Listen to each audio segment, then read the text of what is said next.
The NBA is coming off of one of the more compelling Christmas slates it has ever had.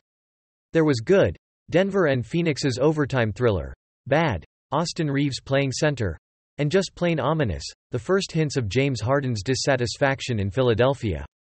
But if the league has its way this season, the drama will be contained entirely to the court. Fortunately, it has a very fun 5-game schedule to do that with. The top 3 Eastern Conference seeds are all slated to take the floor. So are the 2 defending finalists. The NBA's best rivalry gets renewed on Christmas. 3 games are rematches of playoff series that took place within the past 2 postseasons. So with all of that action to look forward to, what is the best game coming on Christmas? We decided to rank all 5 to find out. It's never a great sign when the NBA doesn't schedule a finals rematch for Christmas, though in fairness, those have become less common in recent years. Aesthetically, the Heat aren't exactly an audience-friendly team.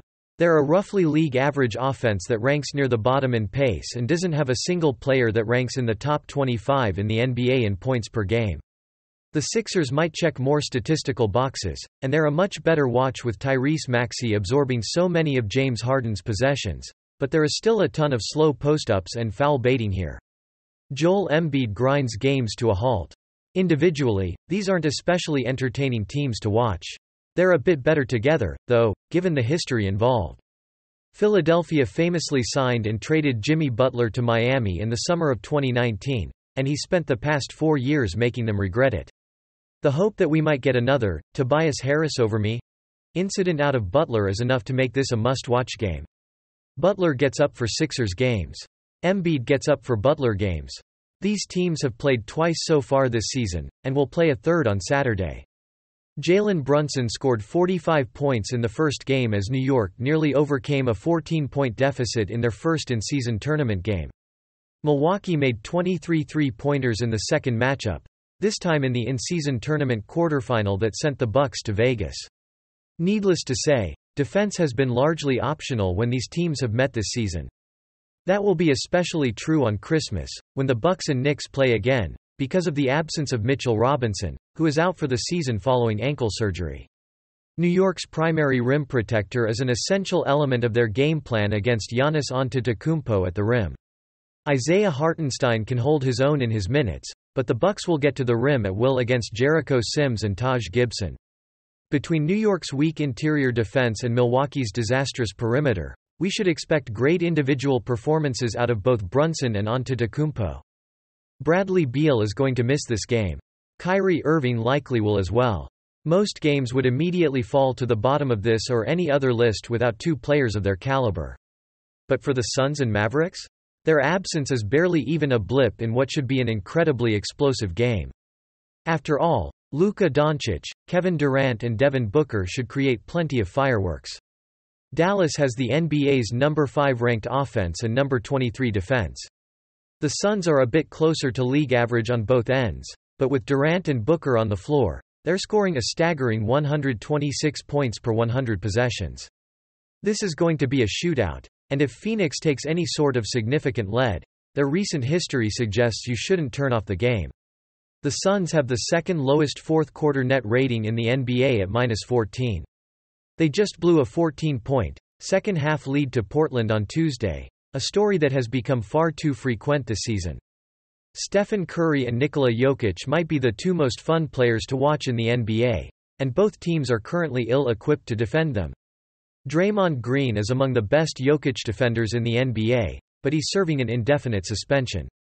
Kentavious Caldwell-Pope is Denver's best Curry defender, and while he returned to the lineup on Monday, he just missed 2 games with an ankle injury. These teams are going to score a lot of points, and their headliners will lead the way. Of course, the same is true of Phoenix and Dallas. What sets this game apart is the recent history between these 2 teams. They've played 8 regular season games over the past 3 seasons and 4 of them have been decided by a single possession. Their last game ended when Klay Thompson failed to get a game-tying shot off as time expired. These are 2 of the best ball-moving teams in the NBA. Their games tend to be close. If not for the following iconic matchup, the Nuggets and Warriors would be ranked number 1. Let's breeze through the obvious. This is the NBA's best rivalry. LeBron James is the NBA's biggest draw. Between him, Jason Tatum, Jaylen Brown, Anthony Davis, Drew Holiday and Kristaps Porzingis. There are at least 6 All-Star caliber players taking the floor in this one. The uniform contrast between the purple and gold of the Lakers and the green and white of the Celtics is a visual feast. The Celtics are the championship favorites at the moment.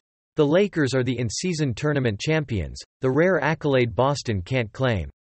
But beyond all of that, the Lakers and Celtics have a tremendous track record of playing interesting games lately. Both of last season's contests went to overtime. The Lakers got 70 combined points from James and Davis in last season's first contest, but still managed to blow a 13-point lead with under 5 minutes to play. The second game was even more memorable.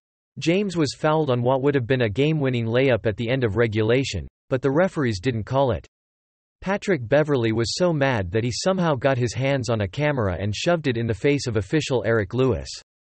Officials would later apologize for the non-call, but the damage was done and the Celtics won in overtime. There's a "styles make fights" element to why these matchups tend to be so fun. The Lakers play bully ball. The Celtics are a finesse, three-point shooting team. Put them together and they put on the best show in the NBA.